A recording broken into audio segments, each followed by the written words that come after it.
for 3 years, this kid didn't complain one time. It was amazing to me. He'd call me and I'm blubbering and crying, and he's like, "Stop it. We have things to do and we have to plan. We have people to help." And it was fascinating to see,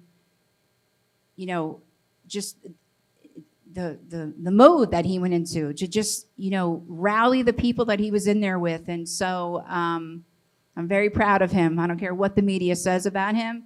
I'm very proud of him. He has survived things that many people could not. And this was just another thing for him to survive. And you know what? He survived it because he's standing right here with us today to tell you a little bit about his story of survival. So, Tim, I know you don't like to, do this stuff, but you got to do it. Tim Hale, everybody.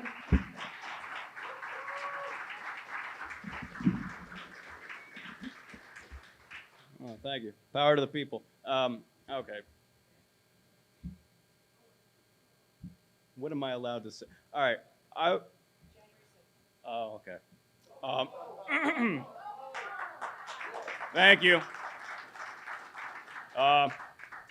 It's great to be back from the gulag, but it's bittersweet. It's bittersweet for two reasons. One, I've had to watch for 3 years, and now out, I have to see that the consequences of the political inquisition that were launched against us, in the attacks on President Trump, and really just the culmination of everything that's happened in the last 3 years, America has become a complete hellscape. That's the first thing. I've had to watch, as someone who served this country for 12 years loyally, as I was branded as a terrorist, and the country I swore an oath to has basically gone to the verge of collapse. And that is really the worst thing. Well, the other reason it's bittersweet that I'm out is that a lot of men are not. A lot of men are not out, actually. A lot of the men I languished with behind bars are still either in the DC jail or they're in prisons throughout this country. And they didn't get off as easy as I did. I walked around a building and I got a 4-year sentence. Other people got 8 years, 10 years, 12 years, 14 years for things that if it was Antifa or BLM or any other leftist hacks who were obviously funded by the FBI, if it was anything else, we wouldn't be talking about this and we wouldn't even be here right now. So most of those men are not terrorists, actually. They're actually veterans. They're blue-collar workers. Pete Schwartz is a traveling welder. All right? Jose Padilla is an Iraq veteran. Okay? Most of the guys I was in there with represent a fair cross-section of American society. So if you think this won't happen to you or to your loved ones, your neighbors, your coworkers, I gotta tell you, half the people who turned us in were our relatives or our coworkers or in my case, my roommate wore a wire on me because NCIS had him do it. It's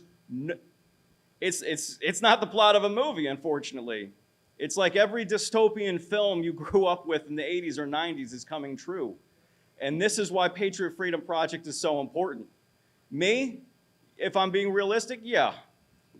I have the mental dexterity to endure quite a lot of torture. But the truth is that no one should have to. And no one should have to know. I mean, I'm not going to be politically correct here. I'm a bit of a bum. I'm not married and I don't have kids. But most of those men that I was locked up with do. And they did. Marriages have been destroyed. Children have been torn from their fathers.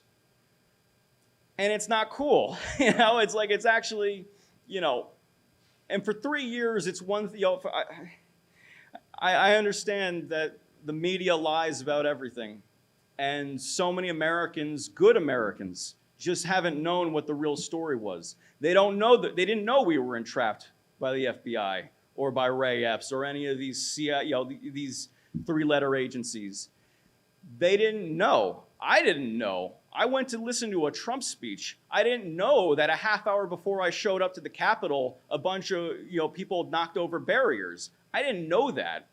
And so when your average person went to the Capitol and they just go there for what they think is just going to be a protest or whatever, and if you look at the other Stop the Steal rallies from the months before, why would you think otherwise? The Capitol Police and Metro PD unload a metric ton of rubber bullets, flashbang grenades, pepper spray, pepper balls, and you name it, and people were incited.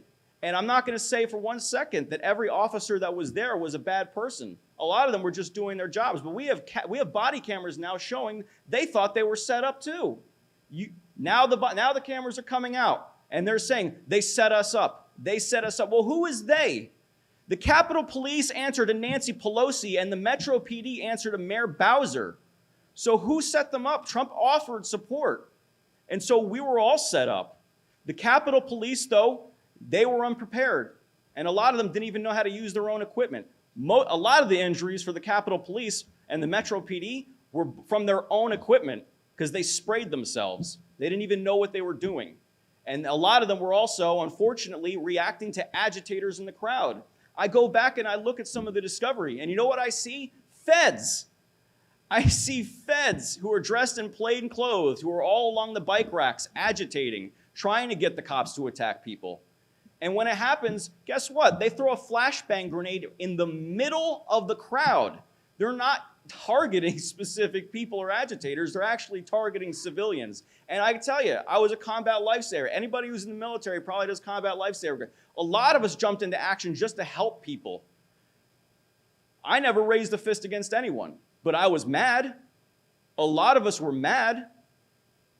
You see your own government attacking your own people. You have an election stolen. And after I even said on the recording, the informant asks, what was the plan? I say, there wasn't one. They attacked us and we got pissed.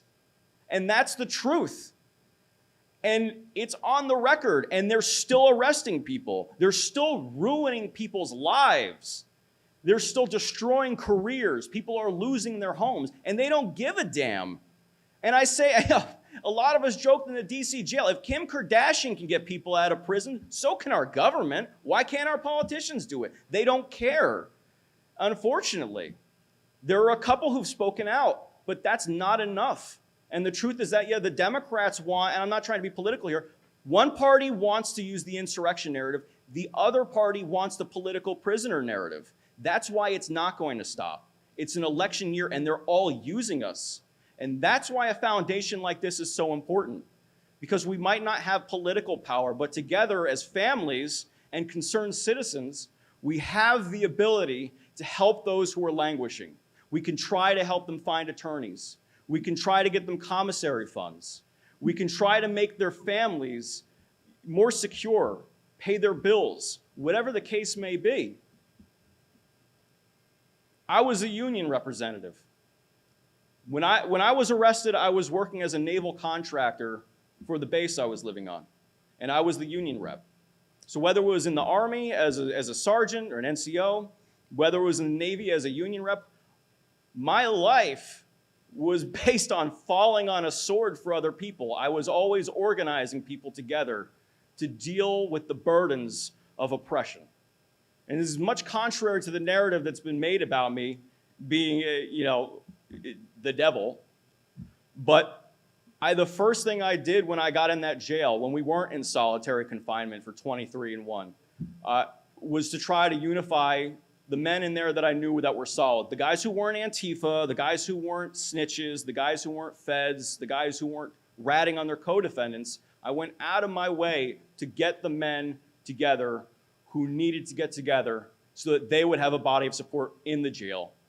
And thank God on the outside, it's not quite the same, but the families on the outside who are struggling no less than the men who are locked up. And so they need an organization like this. And I don't know where I was going with that. We'll take a break and you'll come back up and you'll talk to everybody again. Because I'm sure everybody's going to want to talk to you now. I'll say this. The narratives you have been told for 3 years, like every other narrative, has been a lie. And the reason they kept us locked up was so that you wouldn't learn it. So you wouldn't see the videos that I was just able to pull off my cell phone the other day, showing us just standing in a crowd doing nothing until the cops attacked. They're lying to you. They've been lying for 3 years. And there's a lot more I could say about the information you have gotten. Well, a lot of it's been disinformation, even from some defendants who are helping the DOJ cover up what actually happened. There's a lot more I could say. I won't say it right now. But just know this. The thing that got us together, or rather the thing that held us together and got us through a lot of what we endured in the DC jail, was American principles. The opposite of what this government has been guided by. And in particular, one thing that kept us united were the last things in the Declaration of Independence, that we pledged to each other our lives, our fortunes, and our sacred honor. And I hope that we can all remember those values in this country, because it's the only way we're going to save this country from becoming an absolute despotism. Thank you.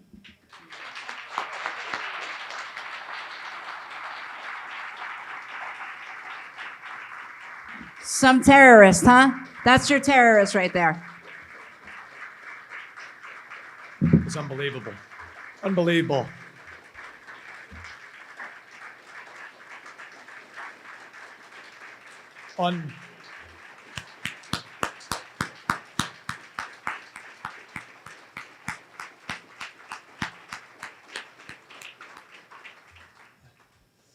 That's a lot to handle, and I mean,